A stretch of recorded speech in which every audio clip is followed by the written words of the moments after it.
संभाजीराजांना आपल्या आणि माँसाहेबांच्या मध्ये घेत त्यांना पोटाजवळ बिलगवून राजे घोगरट आवाजात म्हणाले, राजपुतांच्या तहांची तामिली होईपर्यंत, 23 गडकोट त्यांच्या हवाली होईपर्यंत आम्हाला महाराजांना त्यांच्या गोठात धाडावं लागणार. ओलीस म्हणून राजांची नजर जिजाऊंच्या मुद्रेवरून घसरली आणि त्यांच्या पायावर येऊन स्थिरावली. राजे? थरथरलेल्या जिजाऊ राजांच्या बागदार नाकाकडे बघत जवळजवळ किंचाळल्याच. काय काय बोलताहेत हे? हे कलम तुम्ही मान्य करून आलात? फर्जंद म्हणून ही तुमची एकुलती एक निशाणी हातात आहे हे विसरलात? तुमच्या इतबारासाठी राजपुताला ओलीस पाहिजे होता तर मग आम्ही त्यासाठी कमी होतो? नाहीतरी कपाळ फुटलं म्हणून चितेवर चढायला निघालेल्या आम्ही राजपुतांच्या ओलीस म्हणून पालखीत चढलो असतो. त्या बोलांनी गडबडून गेलेले राजे व्याकुळल्या नजरेने माँसाहेबांकडे बघत लगबगीने म्हणाले, गैरसमज होतो आहे माँसाहेब.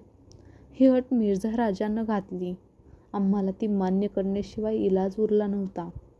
तेच आम्हाला पुढं चालून तुम्हाला ती बाजूला काढता आली असती. राजांची स्वप्न पुढच्या पिढ्यात बघायची असतात.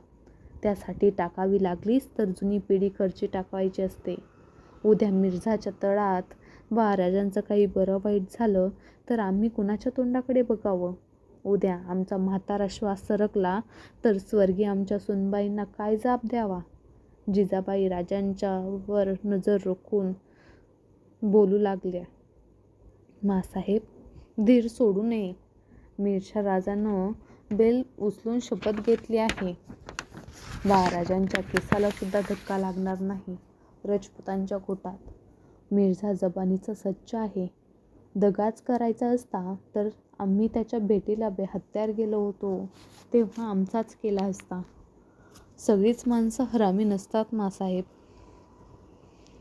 माँसाहेबांची अदब राखून राजे आपली राजकीय चाल समजावून देण्याची कोशिश करत होते.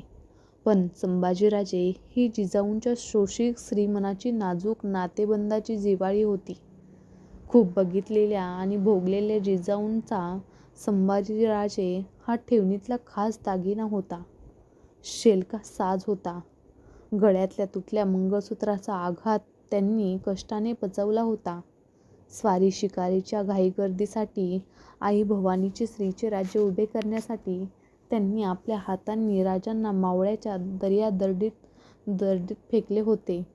त्यांच्यासाठी कुलश्रीचे काळी शंभूराजे हा भोसले कुळीचा रक्तपोत पदराखाली जपू बघत होते.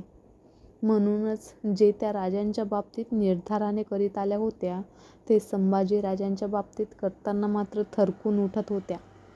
स्त्रीला पुत्र असतो त्याहून कितीतरी जवळचा नातू वाटतो. शत्रूचा भरोसा देतायत राजे, पण आम्हास कड निघत नाही. चला बाळराजे, असे म्हणत जिजाबाई महालाबाहेर जाण्यासाठी वळल्या. त्यांच्या पाठमोऱ्या मूर्तीला मुजरा करून राजे म्हणाले, बाळराजांना राहू द्या आमच्या महाली. मागे न बघता जिजाबाई म्हणाल्या, जशी तुमची इच्छा. आणि त्या आपल्या महालाच्या रोखाने तडक चालू लागल्या. मध्यरात्र टळत असली तरी राजे आपल्या महालात शंभूराजांशी बोलत होते.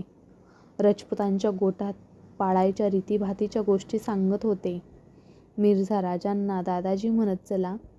आमच्या ठिकाणीच त्यांना माना. कमी बोला. त्यांच्यासमोर मस्तकीचा टोप उतरवू नका. अशा सूचना त्यांनी संभाजीराजांना दिल्या. राजे बोलता बोलता मध्येच थांबत होते. सईबाईंच्या आणि माँसाहेबांच्या आठवणींनी त्यांचे मन घुसळून येत होते. संभाजीराजे त्यांचा प्रत्येक बोल ध्यानात घेऊन ऐकत होते. राजे बोलता बोलता थांबले की त्यांची दगडबंद भिंतीवर पडलेली केवढीतरी मोठी सावली ते आपले डोळे ताणून साठवून घेत होते. राजांचे दोन अस्सल राजकारणी ओठ संभाजीराजांच्या कानात जीवाचा विश्वास भरत होते. त्यांना पहिल्या धावणीला तयार करून घेत होते. त्यांच्या मनाची बांधणी करीत होते. एकदा संभाजीराजांकडे आणि एकदा मोठ्या चिराग दालनाच्या झाडाकडे बघत राजे विचारमग्न झाले. ते झाड आणि सईबाईंच्या सारखेच वाटले. आपल्या ज्योतीचे असंख्य डोळे करून ते आपल्या एकल्या जीवाला शंभूबाळांना एकटक बघते आहे, असा विचित्र विचार राजांच्या मनात तरळून गेला.